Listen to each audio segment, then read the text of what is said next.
બનાસકાંઠા લોકસભા વિસ્તારના ભાજપના ઉમેદવાર ડોક્ટર રેખાબેન ચૌધરી પ્રચારમાં આવે તે પહેલા રાષ્ટ્રીય કિસાન સંગઠન પ્રદેશ મહામંત્રી વીકે કાંગ અને રાષ્ટ્રીય કિસાન સંગઠન ધાનેરાના પ્રમુખ શ્રી શંકરભાઈ વાગડાની ધાનેરા પોલીસ દ્વારા વહેલી સવારે તેમના ફાર્મ હાઉસ ધાનેરા ખાતેથી અટકાયત કરેલ છે। બનાસકાંઠા જિલ્લાના ખાસ કરીને ધાનેરા, પાલનપુર, વડગામ, દાંતા, અમીરગઢ, દાંતીવાડા, ડીસા, લાખણી, થરાદ વગેરે તાલુકામાં ભૂગર્ભમાં પાણી રહ્યા નથી અને આ તાલુકાના લોકો પાણી માટે વલખા મારે છે અને રાષ્ટ્રીય કિસાન સંગઠન બનાસકાંઠા જિલ્લા દ્વારા ગુજરાત સરકાર અને ભારત સરકારને વારંવાર આવેદનપત્ર આપી લેખિતમાં રજૂઆત કરી માંગણી કરેલ છે કે બનાસકાંઠા જિલ્લામાં કડાણા ડેમ વાયા ધરોઈ ડેમથી મુક્તેશ્વર ડેમ થઈ દાંતીવાડા અને સીપુ ડેમમાં પાણી નાખી બનાસ અને રેલ નદીને જીવંત કરવાની માંગણી કરવામાં આવેલ છે। તેમજ ખેડૂતોને ટેકાના ભાવની ખરીદીમાં પહેલા 2900 કિલો રાયડાનો જથ્થો ખરીદવામાં આવતો હતો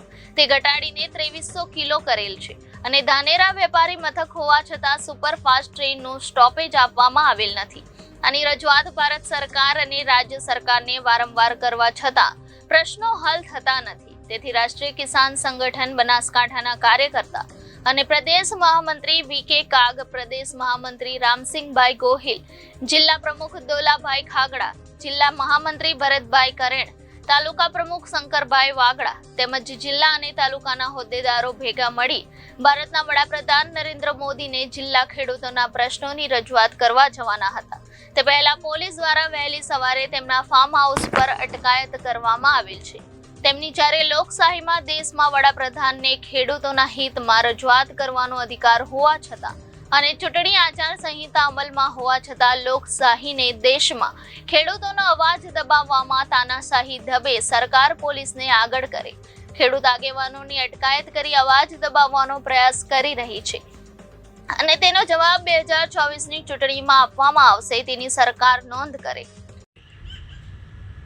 આજે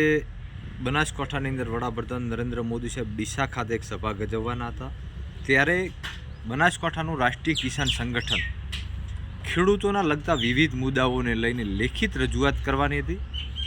લેખિત રજૂઆત પણ એવી હતી કે નરેન્દ્ર મોદી સાહેબે જે ગુજરાતના અને ભારતના ખેડૂતોને આપેલા સપના બતાવેલા કે ભારતીય જનતા પાર્ટીની 2014માં સરકાર બનશે, પહેલી જ કેબિનેટની અંદર ખેડૂતોનું સંપૂર્ણ દેવું માફ કરવામાં આવશે, 2022માં ખેડૂતોની આવક ડબલ કરવામાં આવશે। વડાપ્રધાન નરેન્દ્ર મોદી સાહેબ જ્યારે મુખ્યમંત્રી હતા ત્યારે C2+50 પ્રમાણે MSP ખેડૂતોને મળવી જોઈએ આવી લાલચ ખેડૂતોને આપી સત્તા સુધી પહોંચ્યા અને આવા વિવિધ મુદ્દાઓને લઈને ખેડૂતોને પૂરતી વીજળી સમયસર મળે, ખેડૂતોને યોગ્ય સમયસર પૂરતું પાણી મળે, ખેડૂત કેવી રીતે સદ્ધર થાય, ખેડૂતોને વીમો મળે, પાક વીમાની અંદર જે અત્યારે ગફલતો થઈ રહી છે ને છેલ્લા 4-5 વર્ષથી વીમા કંપનીઓ જે ખેડૂતોનું પ્રીમિયમ પણ ખાઈ ગઈ છે, ગાય માતાને રાષ્ટ્રીય માતા બનાવવાની વાત અને આપણા દેશનો ખેડૂત સદ્ધર અને આ દેશની સરકાર એવી વાતો કરતી હતી કે અમે ખેડૂતોને સોનાના બટન બીડાવશું, એના લઈને ખેડૂતો રાષ્ટ્રીય કિસાન સંગઠન થકી એક લેખિત રજૂઆત કરવા અમે જવાના હતા અને મારા સોશિયલ મીડિયાના માધ્યમથી મેં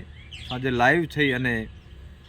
કલેક્ટર સાહેબને અને પોલીસ મિત્રોને પણ કીધું હતું કે અમને માન સન્માન સાથે થોડોક સમય લઈ અને મોદી સાહેબ સુધી રજૂઆત કરવા માટે લઈ જવામાં આવે, પરંતુ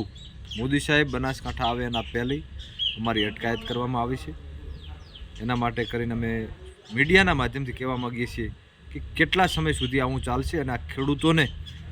શોષણ એટલું બધું તો થયું કે ખોખા જેવા ખેડૂતોને બનાવી દેવામાં આવ્યા છે અને ખેડૂત ખાલી દેખાવ પૂરતો રહ્યો છે, ખેડૂતની પાસે કંઈ પણ રહ્યું નથી। એટલે અમારી વાત સરકાર સુધી પહોંચે।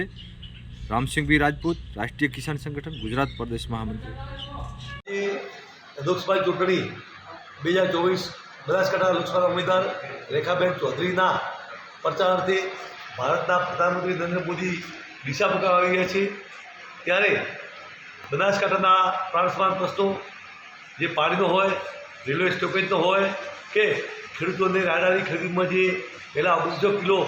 રાયડો ખરીદવામાં આવતો તે ઘટાડીને 300 કિલો કર્યો છે તેની તમામ રજૂઆતો અગાઉ સરકારમાં આવેદનપત્ર આપી રજૂઆત કરવામાં આવી હતી, પરંતુ સરકાર તેના પર કોઈ ધ્યાન ન આપવાના કારણે આજે પ્રધાનમંત્રી રૂબરૂ મળી રાષ્ટ્રીય કિસાન સંગઠન ગુજરાત પ્રદેશના હોદ્દેદારો, જિલ્લાના હોદ્દેદારો, તમામ તાલુકાના હોદ્દેદારો મળી ડીસા ખાતે રૂબરૂ રજૂઆત કરવા હતા, પરંતુ ગુજરાતની તાનાશાહ સરકાર લોકશાહી દેશમાં જ્યારે આચારસંહિતા અમલ હોય તેવા સમયે ખેડૂતોનો અવાજ દબાવવાની કોશિશ કરી વહેલી સવારમાં બનાસકાંઠા જિલ્લાના તમામ તાલુકા મથકે અમારા હોદ્દેદારોની અટકાયત કરવામાં આવી છે, અમારો અવાજ દબાવવાની કોશિશ કરેલ છે, પરંતુ અમે ખેડૂતના કાર્યકર્તા છીએ, અમે ખેડૂતના દીકરા છીએ, આ સરકારની તાનાશાહીથી અમે ડરતા નથી અને જ્યાં સુધી અમારા પ્રશ્નો હલ થાય ત્યાં સુધી અમે સરકારમાં રજૂઆત કરતા રહીશું અને જો સરકાર અમારી માગણી દબાવવાની કોશિશ કરશે તો આવનારી 2024ની લોકસભાની ચૂંટણીમાં તેનો જવાબ અમે ખેડૂત આગેવાનો આપીશું, જેની સરકાર આથી ગંભીર નોંધ લે. Reporter Thanaji Rajput, Janadesh news, Banaskantha.